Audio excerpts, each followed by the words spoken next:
What's up, guys? Welcome to another Ramblin Ray's UFC discussion. We have a lot to cover today, so we're going to kind of speed through the results of last week's card, which was the Leon Edwards versus Belal Muhammad fight. So starting that one off, the first fight we have is Anders versus Stewart, which ended in like a no contest due to a legal knee on a downed opponent. What were your initial thoughts on that fight? It was a good fight. I feel like it was going in Anders' way. He was definitely winning towards the end, and I think he would have gotten the finish if it wasn't for the legal knee, because he rocked him a few times. They were trading back and forth.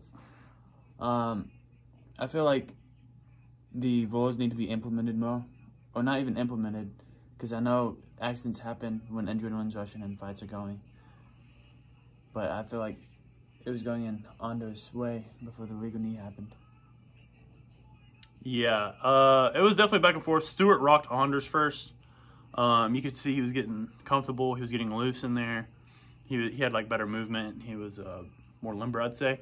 And then Anders caught him with some power shots, which definitely had his back against the fence. He had his back against the fence. He was rocked, and then eventually Anders drops him, and Stewart's almost like in this fetal position, trying to work his way back up to his feet, and Anders is punching him. And I think it was towards the end of the first round.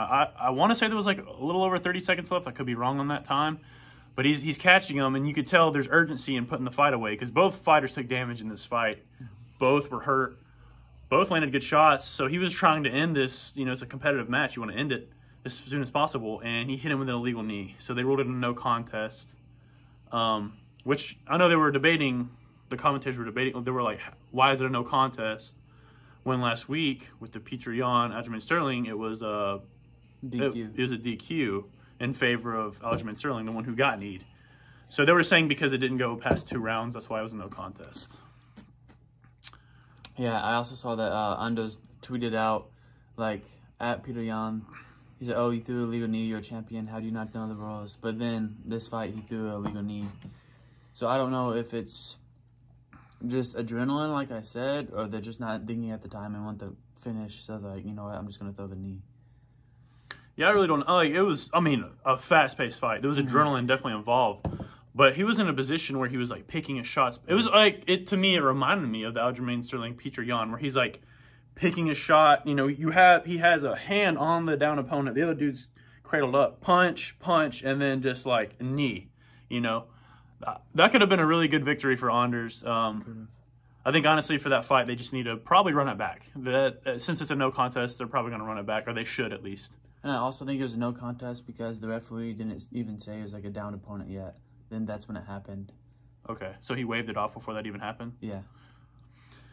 Could be it. I know they were talking about the rounds, but... Okay, moving on. Cape versus Nikolai. I think this was a very good back-and-forth fight. They ended up giving the split decision to Nikolai, which the commentators were kind of... It was DC and Michael Bisping. They were both kind of leaning in the favor of Cape. Yeah, you can see on Cape's face, too. He was like, how'd they get that decision? Yeah, which, either way, in my opinion, you can't call it a robbery. Yeah. A robbery to me... It was a close fight. I could see either one winning. A robbery to me is like if there's like a clear-cut unanimous decision winner and they give it to the other guy. Like it's a dominant fight. That's a robbery. This was close. I had Cape winning round 1. Then I had Nikolai winning round 2. At least that's the order I believe it was in. And then round 3... it was back and forth, and the reason they said Cape should have won was because of that very last minute. That very last minute, Cape was pushing the pace, landing shots. So I can see the argument for Cape winning that, but nonetheless, they gave the victory to Nikolai. Yeah. Nikolai looked like he was in some trouble there for a second too. Like he had a hard time getting takedowns. He had a hard time landing shots. Like he just, Cape looked like the superior striker. He looked looser. He looked like he was landing more accurate shots, and then Nikolai eventually found his way on the inside and started landing good punches. So that was the result of that fight. Then moving on to the next one, we had a performance of the night bonus because it was Grant versus Martinez, in which Grant won by knockout. It was the second or third round. Do you remember? I don't remember. I think it was the second round. I think it was the second round. I know Grant was hurt in the first round.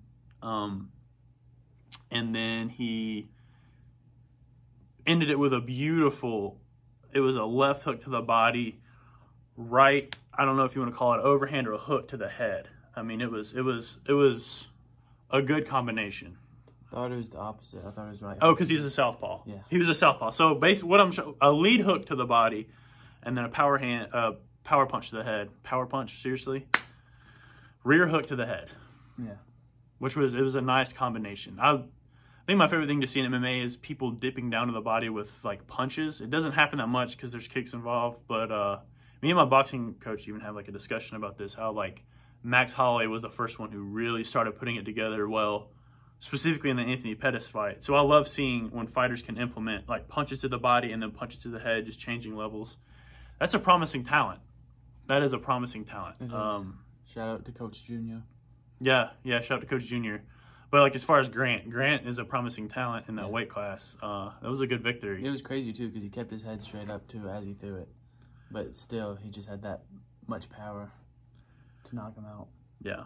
So that was another fast-paced fight. I wouldn't say as fast-paced as the Anders and Stewart, but good fight. What do you know what weight class that was in? I do not know what weight class it is. Let's see. Real quick. Anyways, you can go on and start talking about the Eyes versus Tucker fight. Bantamweight? For Grant versus Martinez? Yeah. Wasn't up there? Yeah, 134 pounds. So that's bantamweight. And that weight class is already pretty stacked. Yeah. That is a stacked weight class. For Aj versus Tucker, that was again a good knockout. I believe it was just a short straight. Yep, that knocked him out. Tucker did look beefed up. I don't know if it's because of the tattoos or what, but he looked like he'd been a strong opponent. But Dan Aj just put him down with one shot, like they said. Tell me that man did not look like a villain that somebody created on like the UFC career Like you said, mode. it looked like Isaac Frost off the Fight Night Champion. Fight Night Champion, dude. Yeah. He looked mean, but that's why I love the sport so much. It doesn't matter how much muscle you have, how mean you look. Yeah. It's all about technique. It's mainly about technique. Speed, timing, all that other that has a standing in the sport. But very short straight, right down the middle, 22-second knockout. Which is that's another bantamweight fight too. That's 135. Which later on they matched Aj with an opponent, Cody Garbrandt. We'll talk about that in the news section, which is going to be towards the end of the video. But very good statement from Aj. We had him winning. I had him winning. We both had him winning, I think. I think I had him winning too. Just specifically because of his heart. Like I know he's fought back. He's come back from. He's always been an underdog, and he's come back from a lot of adversity. And I think he's going to be a top contender in the future. Yeah. I mean, he's a top contender right now, but... Yeah. And, he didn't even have to show heart in that fight because it was such a quick knockout. Like, that one was just pure skill. It was crisp, clean technique and put Tucker out. So that was a good 135 fight. Now, moving on to the co-main event, we have a light heavyweight match between Serkinov versus Spann. Dude, I've got to start sticking with my first pick because I had Spann winning by knockout. That's just what I had on my head. When I was comparing the fighters, I was like, Spann by knockout. And then I started looking into their records, and I'm like, oh, they both are submission fighters. See, yeah, I thought it was going to be a submission. I was like, oh, okay. It's just going to go to the ground. It's going to be who can get the submission off. But I was wrong. And the fight didn't even go to the ground. No, it didn't. The fight didn't Only even... time it went to the ground is when he KO'd the dude. Yeah, he knocked down Serkinov twice. The second time he stayed down. But it was a straight, put him down, and then he did a very, it was a veteran move to stand him back up, let him get back up, and then caught him with a good left hook, and then caught him with a straight. It was kind of a glancing shot, kind of bounced off the top of his head, temple area, and put Serkinov down. So, he moves forward in the light heavyweight division. I'm not really too sure who he should fight in light heavyweight. Coming off of that win. I don't want to say a Dominic Reyes level opponent because that's up there. I was thinking maybe again Johnny Walker, but he's still. Yeah, I don't think they're gonna make that rematch. Yeah. Because Johnny Walker beat Serkinov and Spann already. He beat both of them. I don't know. So stand by for news on that. And then finally, we have the main event. Another no contest between Leon Edwards versus Muhammad. It was a second round, illegal knee to a downed opponent. No, not illegal knee. No. Eye poke. I don't know where I'm going off on this. He had an eye poke, a bad eye poke. Belal was like crying blood. He was screaming and literally crying blood. I mean, it was, the images have already come out. I'm sure everybody has seen it of just his eye socket. Really? I mean, he was just fingering that thing. Dude, he was in there. It was bad to see. Yeah. And bad to see for both fighters. Because that was, Muhammad's like step up. That was his time to shine. And that was Leon Edwards coming back, which he did look good. I had him winning that fight, but still, it was just the beginning. It could have been either way. It's hard to say this in this sport specifically because you never know. There's comebacks. There's one punch could end it all. One mistake could end it all. But I feel like that fight was pretty clearly moving in a direction of Leon Edwards getting a late second round finish.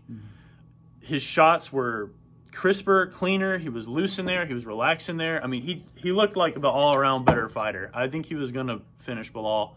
And I know Belal wants to run it back. What's your opinions on that? Because Leon is saying he deserves a title shot next. And Belal is saying I don't think he deserves a title shot. Because for me, he's just getting back. Like, I feel like he needs a few more opponents for that. Did they ever say if Khabib is coming back or not? Khabib? Not Khabib. I don't know how you say his name. The guy with the lip. Oh, Khamzat? Khamzat, yeah. Dana said he is. He said he retired. I don't know if there's, like, any official news. I think he'll fight again. I say if he comes back, he fights Leon, and the winner of that gets a title shot. Which they tried to make that fight. That's the fight that got canceled. That Belal stepped in. Because to me, Belal is a great fighter, but I don't think he's like, a contestant for the title shot. His best moments were when he had Leon clinched up against the fence, and that to me was almost like he was surviving because that was after he got hit with some clean, crisp technique, and he was just trying to survive. And maybe mount some grappling offense, but he couldn't do it. I mean, he did look strong in the clinch, but Leon still got out and was able to implement his game plan against him. At this moment, I probably wouldn't mind seeing a title shot because I just need to see someone that can work Usman or put up a fight. The thing, I feel like Leon deserves a title shot. I do think he deserves a title shot because of the it's just coming off of that performance. Yeah. How are you going to get a title shot after you get a no contest from poking someone in the eye? Like exactly. If it ended any other way, I wouldn't mind seeing them run it back. But I see Leon Edwards still winning. I think so too. He caught him with a bad head kick in the first, had him rocked. I mean, his legs were wobbling. It was. He was about to go out. I think he was just outclassing him. I think, people always say there's levels of this, and I think Leon Edwards is just on another level than Muhammad. But, I feel like they have to run it back. I'm not really interested in seeing that, but I feel like they have to. Leon is saying no, and when a fight ends in a no contest in such a way like that, I think they have to.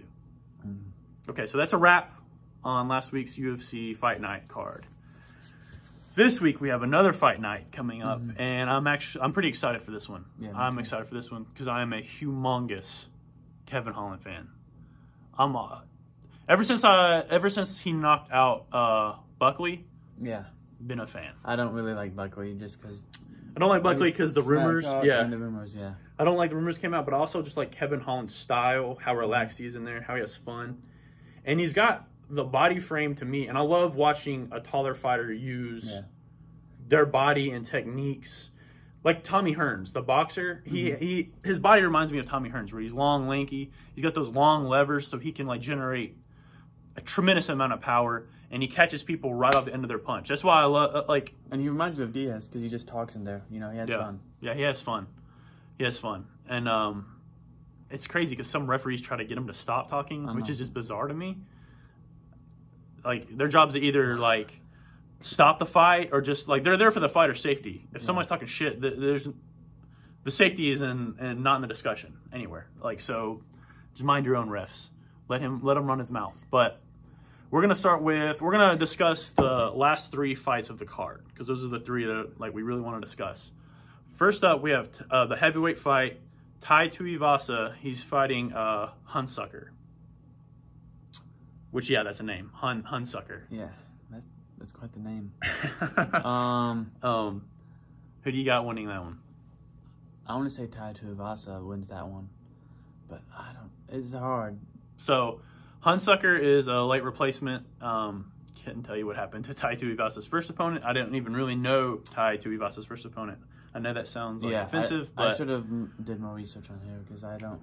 Dude, at the end of the day, we're just discussing. We're not analysts. Yeah. We're just literally shooting the shit, as we said last week. Shooting the shit. And just hanging out and talking about UFC. Yeah. But Hunsucker is 7-3. I did look into him a little bit. He's 7-3, and none of his fights have went past the first round. Yeah.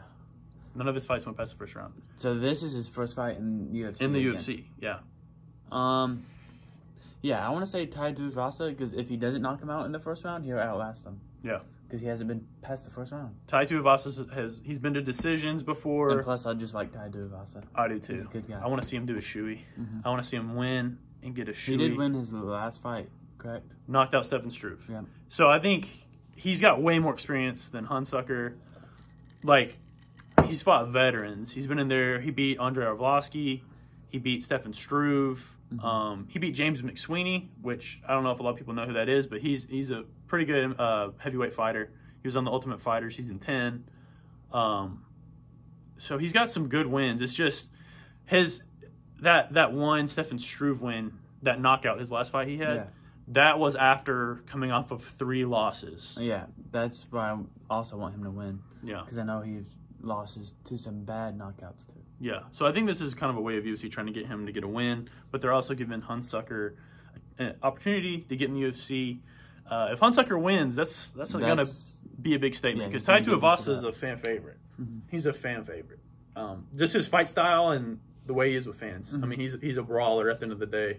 Yeah. And training partner of Mark Hunt. I mean, I've seen videos of him just going at it.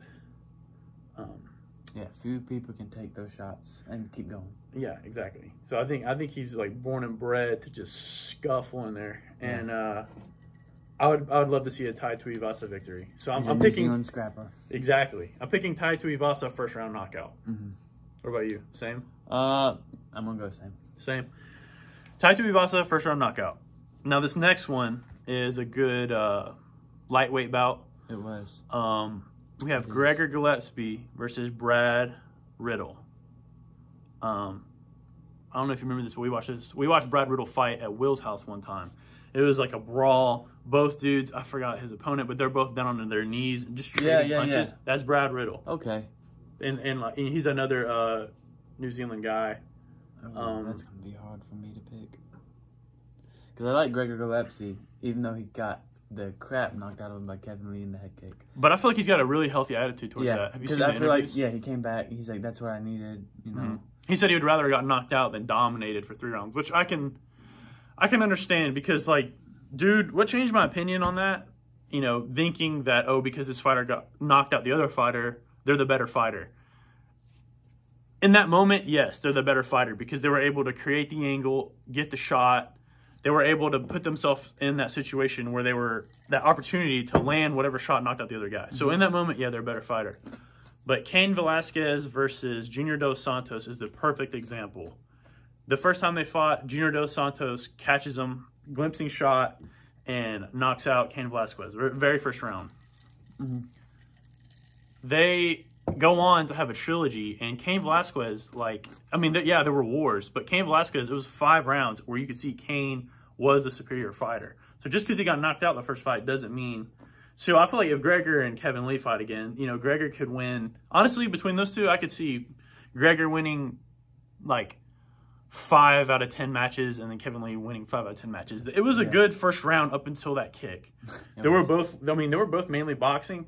Gregor landed shots, Kevin landed shots. So I don't count him. He's been out since then for a while, but I don't count him out because of that. loss, you know. I think I'm going to go in Gregor's favor, actually. Me too. I think he's going to go out, try to make a statement. We already know the lightweight class is deep with talent. So he's got to establish himself again. He's an all-American wrestler, so he's a very strong grappler. I think he's got like 6 wins by knockout, 5 wins by submission, 1 win by decision. He's 13-1. Brad Riddle is 10-1. I think Brad Riddle is more of a striker. So you're gonna have a striker going against a grappler. Both really gonna be striking in there. You think so? I was gonna say like Gregor is a wrestler, but the way he fought Kevin Lee last time was all stand up. I still think he's gonna go for takedowns though. I mean, if he gets that far, yeah, I think he'll go for takedowns. I don't know. I'm going with a second round submission for Gregor. Because I feel like he's gonna wanna, like I said, put on a performance, but at the same time you have to quote unquote play it safe. Yeah. So he needs to, in my opinion, he needs to implement his strength of grappling and wear him down the first round, you know, maybe some ground and pound, get some openings to where if like he gasses out Brad in the second round, choke him, you know, go for a submission. That's kind of what I'm seeing. That's the game plan I would try to implement anyways. Which I know that sounds very basic. Grapple him till he's hard and then submit him. But for Gregor, I think that's his path to victory. I'm kind of a Gregor fan too, because I was wanting to see him. Some people were kind of talking about it. Not a lot though. I wanted to see him fight Khabib. Like this was like, you know, a year or two ago. I wanted to see him fight Khabib because I just wanted to see another strong grappler versus Khabib. He's faced grapplers, but like I wanted to see a strong wrestler against them. But nonetheless, later on we'll talk about Khabib. But I'm going Gregor second round submission. What do you think? I don't know why, but I envision this fight ending in the first round by KO. Wow. Yeah, Gregor. Really? See, if I wasn't saying submission, I would probably say decision. I feel like him grinding it either out. Gregor catches him coming in, because I know Brad's known for brawling and standing up, or Brad getting tired himself, trying to take Gregor down, and Gregor either coming with a knee or just reversing it and TKOing him. Okay. That's interesting. I like that pick. All right, so we're going for the American, Gregor Gillettsby. Next up, we have the main event. The one I'm looking forward to. Derek Brunson versus Kevin Holland.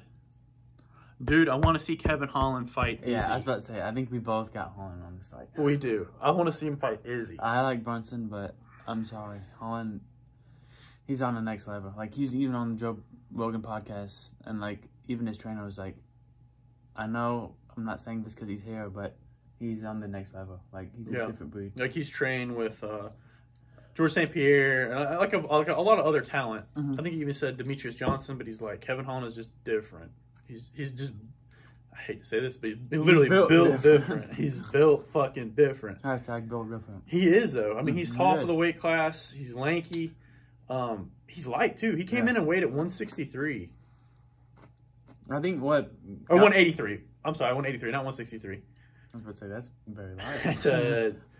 Oh, wait, what the fuck? No, yeah. At 183, he weighed in at. I think what really changed my mind is the way he knocked out Souza. Like, from his back, just swinging upward. Like, that doesn't happen. Yeah. That rarely happens. And that's what I know it sounds weird when I say that, like, long levers, but it's because his limbs are so long. He uses all that momentum to... Yeah, like, there's a lot of torque at the end of those punches. And from his back, knocking somebody out from your back, that's hard to do. I mean, just lay down and punch up at the ceiling and compare that to either punching down or punching straight ahead of you. Just gravity's against you. And Kevin Holland rocked his shit. He knocked out Souza. I mean, he punch after punch after punch, and then just, you could tell. Doing a whole thing while just talking to him, too. Yeah, it was. And I always favor the opponent I always favor the fighter who's relaxed in there and can talk shit. Like, obviously, he's got cardio, because he's been to decisions, and he just, like, he can run his mouth the entire time, winning or losing. Because I don't know if you know this, he fought Thiago Santos at middleweight, lost to Thiago Santos at middleweight by decision. And Thiago, like, had him on the ground, was ground and pounding him, he was kicking him. Same kicks he kicked John Jones with, you know, like, and the whole time Kevin Holland's like, hey, man, that hurts. Like, or like, hey, man, if you do this when you fight Izzy, you'll win. And like, he was just like still having fun despite losing that fight. I got him winning first round knockout on Brunson. Like you said, like I like Brunson. Yeah. I think most people like Brunson. A lot of people consider him a gatekeeper, which I find is kind of disrespectful. I think he's better than a gatekeeper, but he's got a blitz style where he he almost sprints at opponents throwing these punches, and his chin's kind of up in the air. There's some the punches, when they land, they put people out. Yeah. But man, I don't know. I think Kevin's too lengthy for that. I think Kevin's going to catch him. I think he's going to catch him. I think it's a KO, but I either want to say the first. I'm going first. I want to say first or third. I don't know why third comes to my mind, but... but they'll be more tired. Yeah. More prone to getting knocked out when they're tired. But I think I'm going to say third. I think Brunson's, he's definitely a veteran, so I think he outlasts maybe the first and second. Then the third, he gets tired and gets caught by Kevin. If knockout, yeah, caught by a punch, because I'm sure Kevin Holland has submissions. I just the most highlights you see is him knocking people the fuck out. And plus, I don't want to give all 3 fights first round KO and none of them be KO. First round KO. But if they all first round KO, that's gonna be amazing. That'd be sick. That'd be a quick fight. The advantage that Brunson has is, like you said, fighting vets. He's been in there with, Paulo Costa, Robert Whitaker, Izzy, Uriah Hall, Yoel Romero. Yeah, you don't go through all those fights and not learn something. No, he didn't win all those. Yeah, you don't. But, yeah, like you said, still, you win. And he just beat, his last fight, he's coming off of a big win over Shabazian, which was, going to be the next big thing at middleweight is what they were saying. And he stopped that hype train. So that says something. His last fight, he beat a hype train. Now here comes the next hype train. But I think this hype train is different and gonna fucking running on something different than Cole, because that thing is fucking. Yeah, I think he puts a stop to him. Chugging along. He went 5-0 in 2020. 5-0 within a short period of time, broke that record, and over big wins too. But like you said, Buckley with an amazing KO. This just straight in the middle. Yeah. Bad, dude. Very bad. And the whole time he's running his mouth, which I love. Like some people hate those kind of fighters. Some people love. I think nowadays more people love. But because that's what brings the fans in. That makes it entertaining. You don't want to see. Yes, it'd be nice to see Khabib or some people that are all nice about it fighting. But again, the people that have arguments or start beefs, that's what gets the fans going, and that's what brings in the money. Yeah, I think the winner of this should fight the winner of the Darren Till and Marvin Vettori fight. Oh, that'd be good. And then I think who wins that. I was going to say Robert Whitaker versus, it was going to be Paulo Costa, but Paulo Costa's out now. Yeah, I saw that. Who's Robert Whitaker fighting? Kev Gastelum. Shit. Yeah, that's going to be a good fight. I don't know who, because I had Robert Whitaker winning. But now Kevin Gastelum's fighting Robert Whitaker, and I don't know who's going to win that one. I think I'm still saying Robert Whitaker because I want him to win. Oh, yeah. Dude. Oh, I got Rob Whitaker winning. Yeah. I'm a Rob Whitaker fan all day, but baby. I don't know. Team Reaper. I would like to see Izzy and Gastelum, too. I don't think it's going to be like the first one. No, I think Izzy fucking... I think he starches him now, but still. Yeah. And people are doubting Izzy because he just came off that loss to Jan. But I think back at middleweight, he just needs to stay at middleweight, and I think he runs that shit. But it's interesting now. I know Izzy's saying it's not interesting because he's beat all these people. Yeah. I don't think him versus Whitaker 2 is going to be the same as the first. I don't know. These are some... But I know the UFC and Izzy are trying to move in the direction of getting different opponents. So they're going to try... I think whoever wins that Marvin Vettori and Darren Till fight, they're going to try to make that a title fight. But I think they should take the winner of that, put them against this Brunson versus Holland winner. Then I think they should take the winner of Rob Whitaker, Kelvin Gastelum, and Paulo Costa's going to be waiting. He fights the winner of that. and then that winner will get the next title shot. So there's like a lot of these contenders are cramped together right now. So there's a lot of figuring out to do for this weight class. It also depends on how long, you know, fighters have to wait on each other after these fights. But that'd be interesting. There's some talent there, man. There is. There's some talent. A lot. So that's our final prediction for that card. Now we're going to move on to a segment of news, because there was a lot of MMA news recently. UFC news. The weigh-ins were today, and I can't really pronounce her name. I'm going to try. Julija Stolyarenko fainted. That's a name. At the weigh-ins. Yeah, it isn't. It's a mouthful. She fainted, and the fight is scrapped. Which brings up the bigger issue of like weight cuts and weight cuts. Like, should they be changed? Is it more of the UFC's fault? Is it more of the fighter's fault? What do you think? I feel like it's a bit of both. It's one, how you cut your weight, when you cut your weight, but it's also what weight division you're in. You know, what notice you get from the UFC. Like, if it's a short notice and you got to make that cut, it's definitely going to be hard. It's understandable, like, if somebody misses weight. But again, for the fighter, you don't want to cut your weight all in one sitting, or you don't want to dehydrate yourself just to make weight. Like, yeah, there's a lot of... You got to be smart about it. Yeah, and like everybody has a limited amount of times they can cut weight.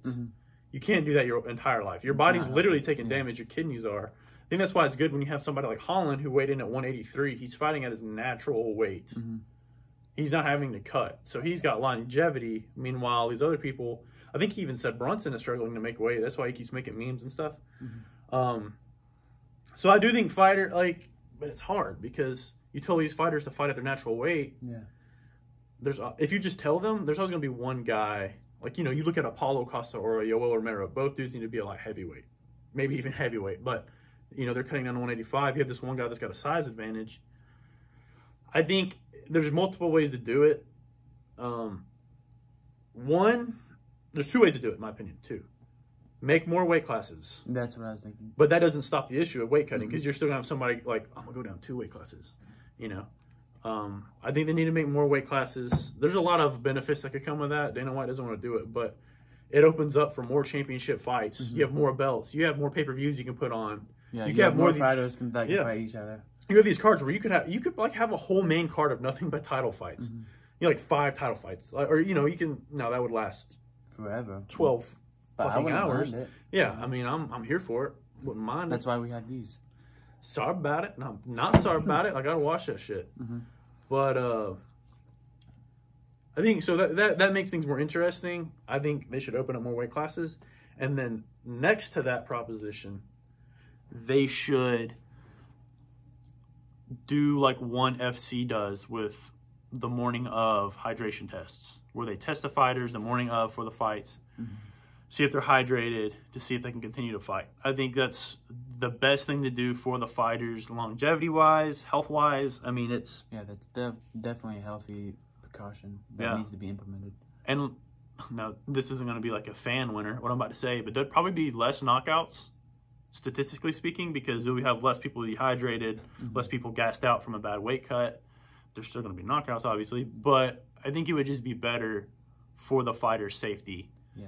I mean, it's nice seeing knockouts, but at the same time, you want the fighter to be healthy. You don't. Yeah, you don't want it from a bad weight cut. Yeah, really. Like you want it from like technique, not from fucking a weight cut. But that's my 2 cents on the weight cut matter. It's sad to see too. Like she fainted hard. She fell hard. Then they immediately try to pick her up. I don't know why they would do that. And she falls back down. And then they still had her weigh in again.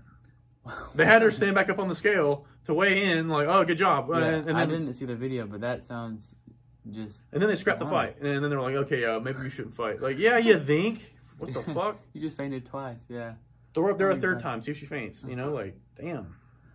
I don't know. The weight cut is an issue, along with the gloves. We didn't really talk about that with the Leon Edwards fight. But still, I see a bunch of just memes and videos and pictures of people having new gloves. Or Pride. And they're not even new. It's just, because Pride was, that was a while back. The gloves make a natural curvature of your hand, but the UFC gloves, like literally. Yeah, people can literally, you can see John Jones, Leon Edwards, they just always eye poke. Either it would be accidental or, you know. Well, I mean, like, a quick story is I had to get a training partner ready for an MMA fight. So they brought me in as a sparring partner. Just because I had some pretty good boxing and I had a little bit of wrestling experience. But anytime I was at the gym and we sparred, or mainly I just did boxing. So I had boxing gloves on. Well, I've never sparred with legit MMA gloves, and I have a pair of UFC gloves that I used. And dude, when you're in there sparring, compared to with boxing gloves, you have to mentally tell yourself to close your hands. You have to physically do this motion. Whereas in boxing, dude, like, your hands are basically like this the entire time in the glove. I mean, yeah, you tighten them up as you land the punch or throw the punch, but you can get away with being like this. Dude, I basically Diaz slapped the guy that I was helping on accident. You know, I was throwing a left hook, and I had to keep telling myself to close my hands, It's hard to do, especially when you're in there fighting. And if all you have is like boxing gloves, that's what your experience, like, you know, that's what your experience is in. So it'd be nice to have gloves that naturally kind of help you to remind you to do this. But again, there's pros and cons to both of that, because you don't want them too tight, because then submissions aren't going to be as popular. It's going to be harder to get submissions if, you know, they're already in the fist. Well, Pride had plenty of submissions. That's true. You know, it didn't stop them from doing that. Yeah. It's not like your hands are like this. It's not like you're in some... That's what I'm saying. You don't want them too tight. Yeah, and I don't think they will be. Just get those Pride gloves. Instead of like this. Like you said, have the curve. Yeah, because then it's easier to do this than have to do that. You know what I'm saying? That would help with eye pokes. So that's eye pokes and weight cuts out the way. They should just hire us and we'll run it. We'll run the UFC. Next set of news is Khabib is officially retired. Dana White put out 29-0. Yeah. The king. Thanks for the memories. Statistically speaking, lightweight GOAT. Yeah. I mean, he's retired. He's completely done. I know a lot of people, you know, Dana White included, were trying to bring him back in. Oh, you should fight this person. You should fight this person. You should fight this person. But I think he did the right thing. Yeah. His name will live on longer now too. People were gonna be like, oh, you know, they're gonna remember him by his last couple fights. Yeah. Dustin Poirier, Justin Gaethje, and Conor McGregor. All wins, all monsters, and he just defeated him. And the way, you know, like, this is like that. What's that movie where they're like talking in the barbershop with is it Coming to America? I think it's Coming to America. Where they're in the barbershop with and they're Eddie Murphy? Yeah, and they're talking about like, oh, this fighter would, you know, this boxer would win, or this boxer would win, where they're like comparing the people are going to be doing that in barbershops and Russian barbershops till, you know, while they're trimming their beard and shaving their heads and shaving their mustaches. Trying to become like Abe Lincoln. Trying to look like Abe Lincoln as much as possible. They're going to be talking about that, you know, like 5 or 10 years from now, you're going to have another lightweight champ. People are going to be like, oh, GOAT. But because he's never been beaten, people are going to still, people are going to be like, yeah, but could he beat Khabib? Yeah. He's going to be comparing to everyone. His name's going to definitely live on now that it would have been nice to see a 30-0, but I'm glad he didn't force himself to come back to do a 30-0. Like, he went out on his own terms. He went out at the peak. So congrats to the GOAT. Hope he enjoys his retirement. It was so much fun watching him fight. It was. I mean, that last performance with Justin Gaethje blew my mind. How he was literally just walking through him like a screen door. Yeah. He was just walking through him. He'd get hit, keep walking. Yeah, I mean, he took Justin Gaethje's best punches. And when you have the most violent man, which is what a lot of people call Gaethje, backing up, and then you submit him, triangle choke, put him out, like that's insane. That is something else. I mean, he stood with him for a while, too, before he took him down and submitted him. That was a good fight. Yeah. But now this sets up a title fight. Yes. Which, this was mind-boggling to me. This news, it confused me. Yeah, me too. I feel like the first rumors would have been better than this fight. Yeah, me too. So previously we predicted Justin Gaethje versus Michael Chandler, and I was seeing a lot of news on that. That happening, and then you have, Dustin Poirier versus Conor. Maybe you could throw the belt on that fight. The only reason they're doing Dustin Poirier versus Conor McGregor 3 is because that's what both fighters want. They want that money fight. I wanted to see Dustin Poirier versus Charles Oliveira. as just like a, traditionalist, that's what you want to see, the best versus the best. But instead, we get, I'm going to let you announce it. Chandler versus Oliveller. We have Michael Chandler versus Oliveira. It's a fun fight, don't get me wrong, but it's for the belt. Chandler has one fight in the octagon, good knockout on Dan Hooker. Yeah, I don't think he deserves the belt. Oliveira, on the other hand, I feel like he does deserve a title fight. Oh yeah, the Oliveira's there's no question in that. But I saw a meme today. It was talking about, it wasn't even a meme, it was a statistic. Charles Oliveira has been in the UFC octagon for like over 7 hours. He's fought in the octagon for 7 hours. Michael Chandler's been in there for 2 minutes and 30 seconds. Yeah. And like now they're fighting for the belt. I don't know, man. Me neither. Fun fight. I feel like Michael Chandler got hyped up too much, and now he's fighting for the belt. Yeah. Like, yes, he's a good fighter. Yes, eventually he deserves a title shot, but not this soon. I think he should have fought Gaethje. He defeated Dan Hooker, who's a great fighter. Yeah. He's in the top, like, contender, but, he's not, again, Dustin Poirier, Justin Gaethje. He's not, one of them. Yeah, if he came in and starched Gaethje, like yeah. But okay, Yeah. But it's Daniel Hooker. Yeah. I don't know, man. I know it's because Dustin Poirier wanted that fight with Conor to get that money. Yeah. I just wish, dude, I wish they did the DP Charles Oliveira fight, like somehow, work that out somehow. Because this fight just seems weird. And a lot of people are going to, right now, DP is... Dustin Poirier is the people's champ right now. Everybody knows he's the champion right now. Since Khabib is officially out. It almost feels rushed. Like, oh, Khabib just retired? All right, let's get a title. Yeah. Like, let's get this going. Yeah. Because that lightweight class now is all going to be... And just shambles. And Justin Gaethje's just, like, waiting in the wings for something. Yeah. He's just waiting. Because everybody else is booked up. You have Tony Ferguson versus Beneil Dariush. That fight's coming up. You have... Conor versus DP, you have Oliveira versus Michael Chandler now for the belt, and then Justin Gaethje's just kind of waiting on the sidelines. I would have rather seen... I'd like to see Justin Gaethje and Chandler. Yeah, I want to see that, but like if they had to put together a title fight this quick, I would have rather seen Gaethje versus Chandler.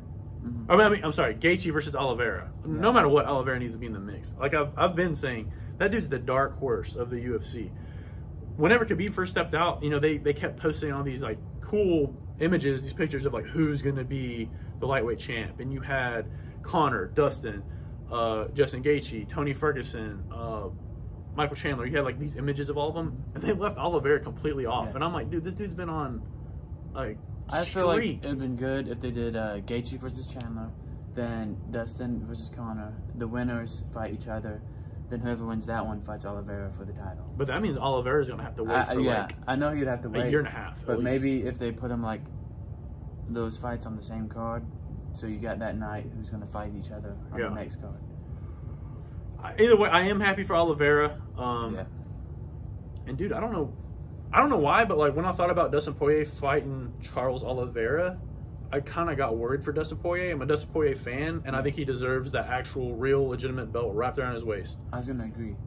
But like I was nervous for Dustin Poirier, but for some reason in this fight, I'm not as nervous for Michael Chandler. I don't know why.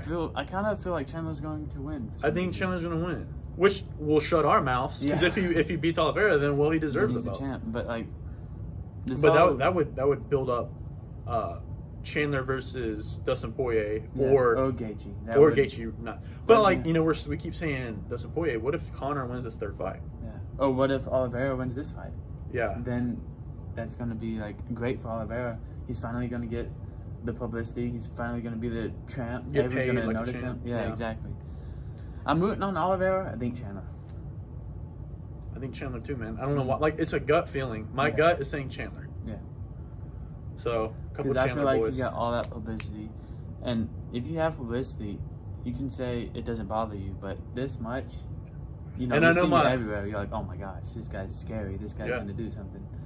And I know if my boy Will's watching, dude. Will is a Chandler child. That dude, I was telling him about Chandler because he was coming over from Bellator.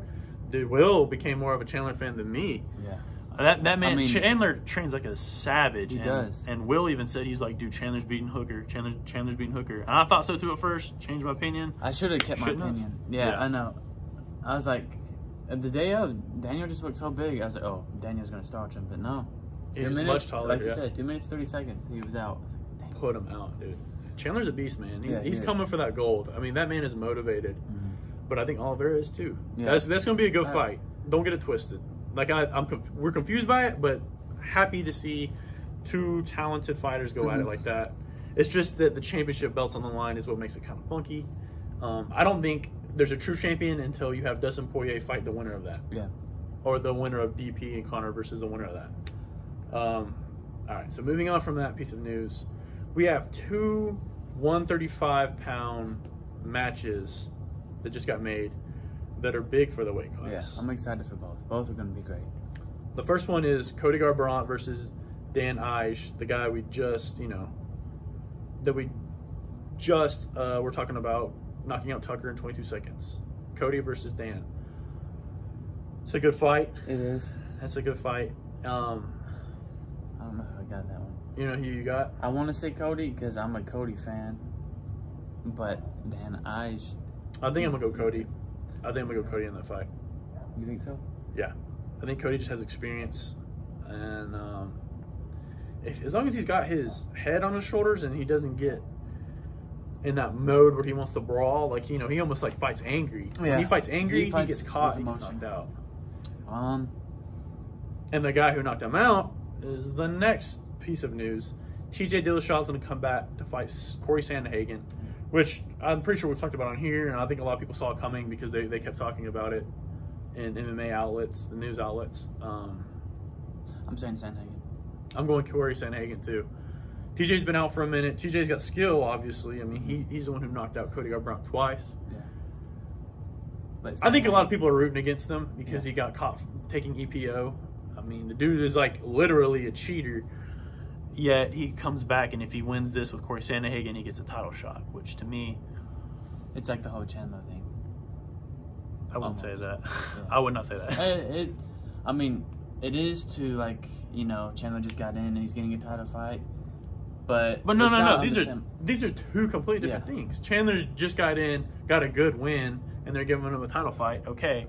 TJ Dillashaw was at the top. He cheated. He got caught cheating, and people are saying he's been cheating for years. That's true. He has to sit out for like 2 years, and then he comes back, and then they're like, "Well, yeah, you were on steroids, but here's a title. But here's a title shot if you win. If you win." That's why I'm saying it's different. I get what you're saying. They're trying to rush. They're trying to rush it, but two very different scenarios. Because TJ's it is different. Like a cheater, which sucks, dude. It does suck. Mm-hmm. So those are two big fights at 135. We're going Corey Sandhagen. We'll get more specific with the picks whenever we get closer to whatever card they're on. Yeah. But we're saying Corey Sandhagen, and we're saying I don't know for Cody. Then I'm going Cody. When it gets closer. Oh, you're going to decide? Okay, I like that. I want to say Cody, but then like I said, I think he's a contender. He's a up and comer. I like. He seems like a quiet, like well-spoken guy too. Like he seems like a good guy. So I can see why you'd want to root on him. Yeah. Those are two big 135 fights coming up. I think it also opens up the potential for a Jose Aldo versus Dominic Cruz fight, which I like too. Me too. I know I mentioned that like a podcast or two ago. I still see Jose Aldo winning that though. I did too, but I just think it'd be cool that it opens that up. Yeah, I'd like to see that fight. I would too. Two WEC veterans, both former champions, going at it. I think is a cool thing to see, and I'm here for it. I think 135 becomes pretty interesting now with these matchups, and I think maybe they're gonna have to give the winner of Cody versus Dan Ige. They're gonna have to get to the winner of both of those fights. The fuck am I trying to say? Cody Garbrandt versus Dan Ige. Whoever wins that needs to fight the winner of TJ versus Corey Sandhagen. Mm-hmm. Then that's how you find a true contender, because I think they're going to have to run back Peter Yan and Aljamain Sterling, which is going to take a while. Yeah, that will. It's going to take a while to set up that fight, then have the fight, then you don't know what's going to happen. Both fighters are going to have to recover. So I think in the meantime, you have these two fights go on, winners fight each other, winner gets the title shot. I mean, that would be cool, seeing Cody and TJ fight again, rooting on Cody. But either way, if this mental coach that he's been seeing like could actually really work with him on not getting angry. I think that's the biggest reason why I'm not deciding yet, because if something happens or if there's publicity shot out there, that might change my opinion. Yeah. So but Cody's also talking about moving down to 125 and fighting for that belt, so that kind of complicates things too, because you know he might just move down, challenge for that belt. I think it probably depends how this fight goes. If he loses, I think he moves down. If he wins, I feel like he does a couple more fights or until he loses. I think that's also why probably, you know, we're criticizing, which rightfully so, TJ Dillashaw versus Corey Sandhagen getting the shot. I mean, Corey deserves it, but it's the whole TJ fiasco of the steroids. But I think that's why probably Dana did that, is because Cody is thinking about moving down to 125. You don't want to guarantee somebody a shot if they're like, yeah, but I might move down. Yeah. I mean, you know, the double champ thing is like the new thing to do. It's the popular thing to do these days, but that's probably why they gave it. I don't know. It's going to be interesting. I hope Sandhagen runs through TJ, and I hope he gets to fight either Peter Yan or Aljamain Sterling. Spoiler alert, I think it's going to be Peter Yan. I think Peter Yan works Aljamain. Yeah. We'll see, though. But, have anything else to say? Because I think that wraps up this episode of MMA discussion, UFC discussion, whatever we're going to call this, fight talk. Friday night fight nights. Friday night fight nights. Yeah, it is Friday, isn't it? Yeah. Friday night fight nights. Anyways, that's going to wrap up this episode. We covered a lot. I'm kind of thirsty because I ran my mouth now. I know. I've been holding in this bathroom break for a while now. Dude, same. Let's go piss and shit. All right. Thanks, guys. In the comments, I don't know, put your favorite food. Like, subscribe, talk, whatever. Say some shit. I don't know. Yeah. Say hi. Peace out, guys. See you next week.